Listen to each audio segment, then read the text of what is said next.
இது இடம் போதகர்கள் கூட இது ஒரு பெரிய புல்லான ஒரு இடம். விசுவாசிகள் வந்து போகிற வரைக்கும் நல்லாயிருக்கும். அவன் கொடுக்குறானோ கொடுக்கலையா ரெண்டாவது.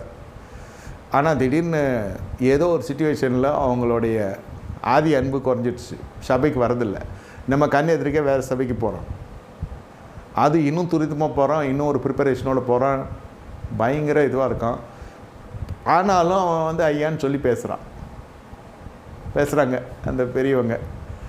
சின்னவங்களும் இருக்கட்டும், சின்னவங்களோ பெரியவங்களோ விசுவாசிங்க வந்து பேசுகிறாங்க. அப்போ என்ன செய்யணும்? அதே ஆதி அன்போடு ஊழியக்காரர் சொல்லுங்கள் என்ன இருக்குன்னு. இது சட்டுன்னு அவ்வளோதான். இது முகம்லாம் விகாரமாகிடும், முகம் நாடியை வேறுபட்டுரும் சில பேருக்கு. அது எப்படி என் சபைக்கு வந்தால் தான் நான் பேசுவேன்.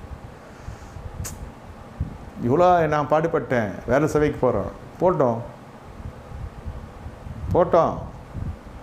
போய் பார்க்கட்டும். சத்தியம் உண்மையாக இருக்கும் என்றால் உங்களிடத்தில் போனது திரும்பி வரும், எழுந்தது ரெட்டிப்பான விதத்தில் கர்த்தர் தருவார். அவங்களே போயிட்டா கூட இன்னும் 4 பேர் வரதான் செய்வாங்க. ஆனால் இதை போட்டு சாட்டில் வரமாட்டோம். அதுதான் சொல்ல வரேன். உன் கண்ணில் இருக்க உதிரத்தை பார். ஆண்டவரே, அந்த ஆத்துமா போகாது இருப்பதற்கு, மந்தையை விட்டு போகாது இருக்கிறதுக்கு ஜெபம் தான் காக்கப்படும். மேய்ப்பனுடைய ஜெபம் தான் தேவை, உபவாசம் தான் தேவை. சிதறாது இருக்கணும். ஓநாய்கள் வரும், சில சமயத்தில் தானாகவே போவோம். சில பேர் நசல் கொண்டு இருக்கும், சில பேர் முடமாக இருக்கும், சிலது குழியில் விழுந்திருக்கும். இதுக்கெல்லாம் பல காரணங்கள் இருக்குது.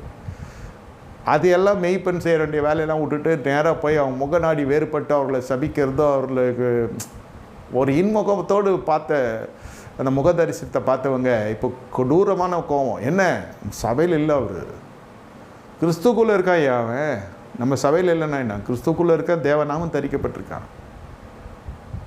நிச்சயமாக அது திரும்பி வரும். உண்மையான தகப்பனுடைய இருதயம் இருந்தால் இளையகுமார் வந்தது போல் வருவாங்க.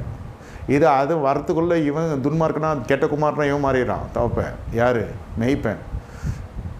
எல்லோரும் கெட்ட குமாரன் கதையை பற்றி பேசுறது, சாக்கிட்டு பேசுறது செய்தியில்.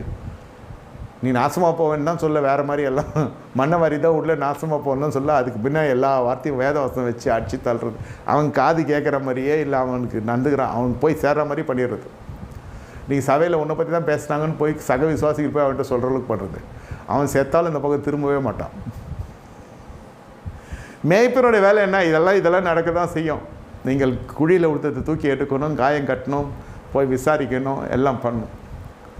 எழுத்தின்படியே சில பேர் எடுத்துக்கணும். எனக்கு எல்லா நியூஸும் வந்துடுச்சு, நீ எங்கேயோ போகிற. அது தலைமைத்துவம்.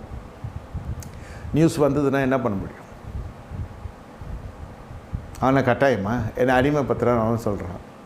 இந்த மாதிரி பல பிரச்சனைகள். நம்ம கண்களில் இருக்கிற உதரத்தை தான் நம்ம எடுத்துகிட்டு வேறு கண்ணோட்டத்தில் பார்க்கணும் அது விசுவாசியை.